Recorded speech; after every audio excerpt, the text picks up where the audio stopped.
m-am gândit să fac chiar primul meu vlog, da, primul vlog. Și îmi cer scuze pentru videoclipul acela pe care l-am șters, am supărat un abonat.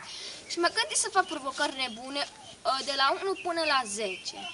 Și de la 10 încolo să-mi scrieți dacă vreți să mai fac provocări nebune și nu uitați să-mi lăsați comentariile, provocările voastre în comentarii și dacă vreți să fac, lăsați un like, comentariu și să vă abonați la mine la canal, că vă aștept și voi face astăzi sau mâine să-mi lăsați multe provocări nebune, de oricare.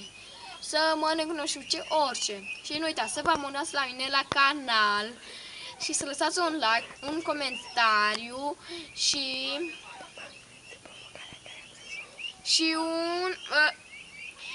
și să-mi scrieți iară provocările, să nu uitați, și voi face provocările cu o prietenă de-a mea. Lasă la telefon. Provocarea care provocarea mi-a pus o prietenă, o provocare ca să mănânc muștar cu sare. Și să faceți și voi chestia asta, să sar nu știu unde, să mănânc nu știu ce, doar să faceți și doar să-mi scrieți că voi face astăzi sau mâine, când vreți voi, și mai voi face vloguri. Voi face vloguri și voi prezenta computerul meu cu toate ce ați văzut la prezentare la YouTube.